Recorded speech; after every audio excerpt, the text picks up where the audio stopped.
Thank you. Thank you very much.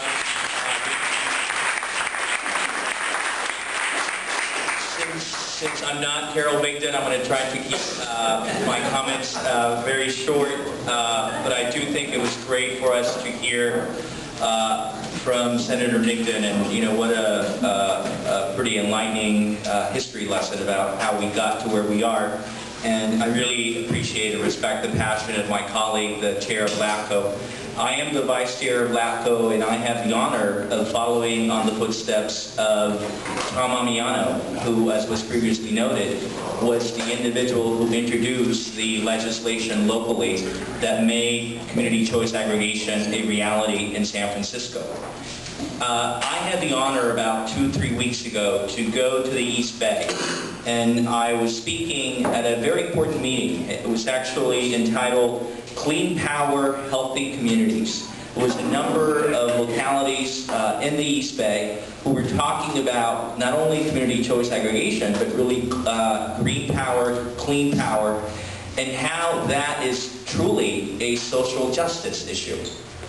And the thing about these issues is that we need to understand the context. We cannot be for social justice if we are not for empowering local jurisdictions to take control of their energy needs. It really is that simple.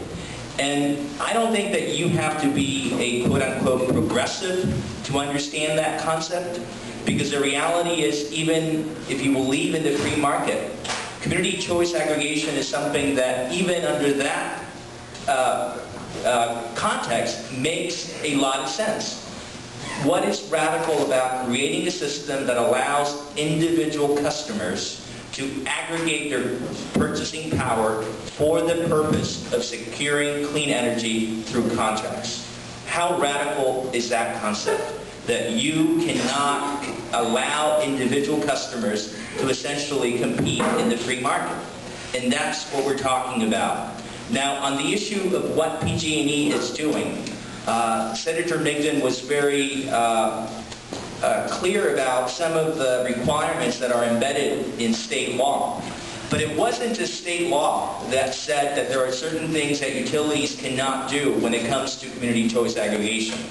PG&E actually went to the California Public Utilities Commission and made specific representations that not only were they in support of community choice aggregation, but that they would not do anything that would in any way undermine CCA. Those were the representations that were made by PG&E to the Public Utilities Commission. And this is something that the Bay Guardian and that those of us who sit on LAPCO have been trying to point out to the powers that be within the city and county of San Francisco, that we have an obligation to make sure that the integrity of that legal process, those proceedings that took place at the Public Utilities Commission, that those are respected and enforced. And I am happy to see that we have now an effort on the part of the city attorney here in San Francisco to hold PG&E accountable for those representations. They will hide behind this concept of free speech and say that they have a right to communicate with the public. But those of you who understand how the First Amendment works, there is a distinction, a very clear distinction between someone speaking freely their mind and then a corporation trying to abuse that communication for the purpose of protecting a monopoly.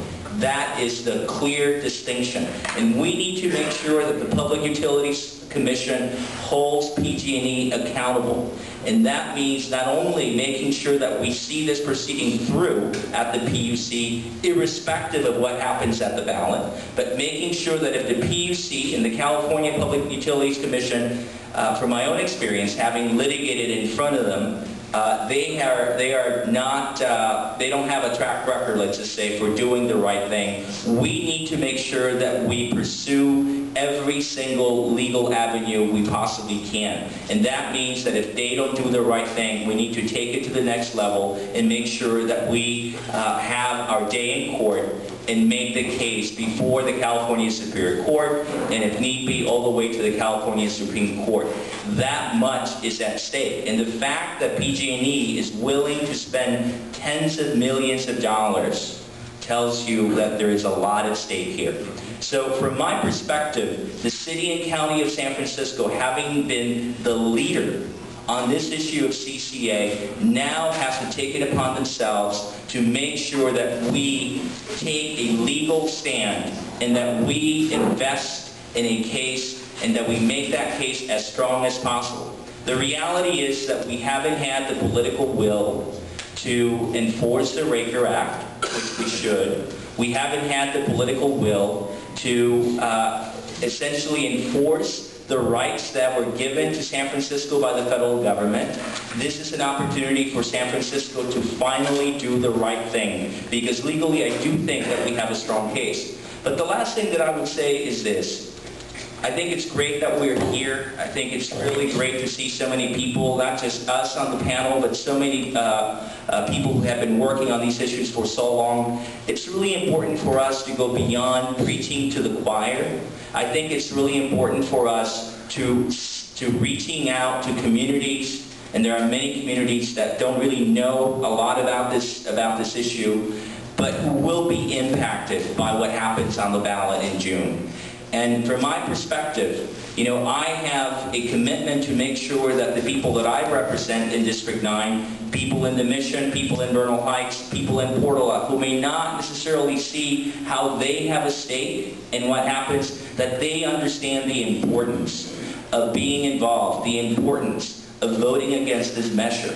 My own experience, and we as members of an LGBT club, we know what can happen when we do not have a diverse coalition. You saw what happened with Prop 8, and I can tell you my own experience, members of communities of color felt, that they were left out of that fight. It is important for us to reach out to those communities to make sure that they understand that their future is at stake here. Again, going back to the issue of social justice. And social justice requires everyone's involvement. And so that means that when we talk about CCA, we have to have the ability to speak to the Mission. We have to have the ability to speak to Bayview, go to Chinatown. It means that we have to make sure that there is an investment that's made by every single ratepayer. Because the reality is that at the end of the day, the people who are going to be affected the most are those who are making the least, those with the lowest income. We know who those people are. We need to make sure that they're involved in this fight.